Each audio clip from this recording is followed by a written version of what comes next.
Hi అండి, welcome to Missamma చెప్పే కథలు. ఈరోజు మీరు వినబోతున్న కథ వెర్రి వెంగళప్ప. వెంకప్ప అన్నదమ్ముల్లో ఆఖరివాడు. వాడికి అన్నదమ్ముల కంటే చదువు బాగా వచ్చింది. చాలా తెలివైన వాడని విద్య నేర్పిన గురువు కూడా అన్నాడు. కానీ చిన్నప్పటి నుంచి వాడి ధోరణి ఎరిగిన అన్నలు మాత్రం తెలివితేటలున్నా వీడికి లోకజ్ఞానం లేదు. ఇలాంటి వాడు రాజుగారి కొలువులో ఉద్యోగానికి తప్ప మరెందుకు పనికిరాడు. వీడికి ఎలాగో ఒకలాగా అక్కడ ఉద్యోగం వేయించు అని తండ్రికి చెప్పారు. ఇందుకు వెంకప్ప ఒప్పుకోక తండ్రితో, రాజుగారి కొలువులో ఉద్యోగం చేయటం నాకు ఇష్టమే, కానీ నేను అన్ని పనుల్లోనూ పనికి వస్తానని తేలాకే అక్కడికి వెళ్తాను. 1 సంవత్సరం నాకు వ్యవసాయం చేసే అవకాశం ఇవ్వు, నా శక్తి రుజువు చేస్తాను అన్నాడు. తండ్రి వాడికి 5 ఎకరాల భూమి ఇచ్చాడు. వెంకప్ప మట్టిని పరీక్షించి అందులో ఏది బాగా పండుతుందో నిర్ణయించి ఆ పంట వేశాడు. వాతావరణంలోని మార్పులకు శ్రద్ధగా గమనిస్తూ తగిన జాగ్రత్తలు తీసుకున్నాడు. ఆ ఏడు వాడి పొలం విరగపండింది. అన్నల కంటే ఎక్కువ దిగుబడి సాధించింది. వెంకప్ప పంటనంతా అప్పటికప్పుడే అమ్మివేసి డబ్బు చేసుకున్నాడు. బాగా సంపాదించబోతున్నాను అన్న ఉత్సాహంతో కాస్త విలాసంగా ఖర్చు పెట్టేశాడు. 6 నెలలు గడిచేసరికి వాడి దగ్గర డబ్బంతా అయిపోయింది. తిరిగి కొత్త పంట వేయటానికి పెట్టుబడిగాను ఏమీ మిగల్లేదు. అయితే వాడికంటే తక్కువ భూమిలో అంతకంటే తక్కువ పంట పండించిన వారు కూడా సుఖంగా ఉన్నారు. ఇందుకు కారణం లేకపోలేదు. మిగతా వాళ్ళందరూ మంచి ధర వచ్చేదాకా ఆగి పంట అమ్ముకున్నారు. పొలమంతా ఒకే పంట వేయకుండా ఇంట్లోకి అవసరమైన ఇతరాతర పంటలు కూడా వేశారు. వెంకప్ప మొత్తం అంతా అమ్మివేయటం వల్ల తనకు కావలసిన తిండి గింజలు కూడా తను అమ్మిన దానికి రెట్టింపు ధరకు కొనుక్కోవలసి వచ్చింది. వీడు వెర్రి వెంగళప్ప అని ముందే చెప్పాం, తొందరగా వీడికి ఉద్యోగం వేయించు అని అన్నలు తండ్రిని హెచ్చరించారు. వెంకప్ప తండ్రి కాళ్ళు పట్టుకుని, వ్యవసాయం నాకు అచ్చి రాలేదు, అయినా అది ఒంట్లో బలం ఉన్నవాళ్ళు చేయవలసింది, నాకు బుద్ధి బలం ఉన్నది, నేను వ్యాపారం చేస్తాను, 1000 వరహాలు ఇవ్వు అని అడిగాడు. తండ్రి వాడికి 1000 వరహాలు ఇచ్చాడు. వెంకప్ప ఊళ్ళో ఏ వస్తువు ఎంత ధరకు అమ్ముతున్నారో చూశాడు. చుట్టుపక్కల ఆ వస్తువులు చవకగా దొరికే ప్రాంతాలేవో తెలుసుకున్నాడు. అక్కడి నుంచి సరుకు కొని తెచ్చి ఊళ్ళో మిగిలిన వాళ్ళకంటే కాస్త చవకగా అమ్మడం ప్రారంభించాడు. వాడి వ్యాపారం దినదిన ప్రవర్ధమానమైపోయింది. వ్యాపారం ఇంత సులభమా అని ఆశ్చర్యపోయాడు వెంకప్ప. మొదట 2-3 మాసాల్లోనే తండ్రి వాడికి ఇచ్చిన 1000 వరహాలు 10,000 వరహాలు చేశాడు. అన్నలు తనను అందరి వద్ద వెర్రి వెంగళప్ప అంటారని వాడికి తెలుసు. అందుకని వెంగళప్ప పని కట్టుకుని ప్రతి వ్యాపారస్తుడి దగ్గరికి వెళ్ళి, ఈ 2-3 మాసాల్లో నా దగ్గర డబ్బు 10 రెట్లయింది, మీ అందరికి కూడా అంత లాభాలే పెద్దగా వస్తున్నాయా అని అడిగాడు. ఒక్క వ్యాపారి కూడా తనకు పెద్దగా లాభాలు వస్తున్నాయని ఒప్పుకోలేదు.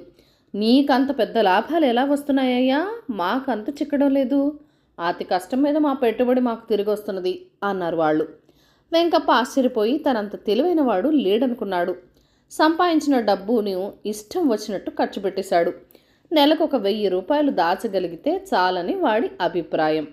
6 మాసాలు గడిచాక వెంగళప్ప దగ్గరకు రాజుగారి పన్నులు వసూలు చేసే అధికారి వచ్చి, వ్యాపారంలో నీకు బాగా లాభాలు వచ్చాయి కదా అని అడిగాడు.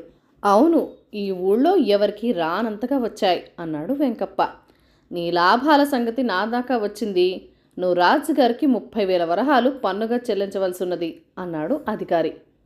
పన్నేమిటి అంటూ ఆశ్చర్యపోయాడు వెంకప్ప. నీకు వచ్చిన లాభాల్లో 30% రాజుగారికి పన్నుగా కట్టాలి. ఇంతవరకు నీకు 1,00,000 వరహాల లాభం వచ్చింది అంటే 30,000 వరహాలు పన్ను కట్టాలి.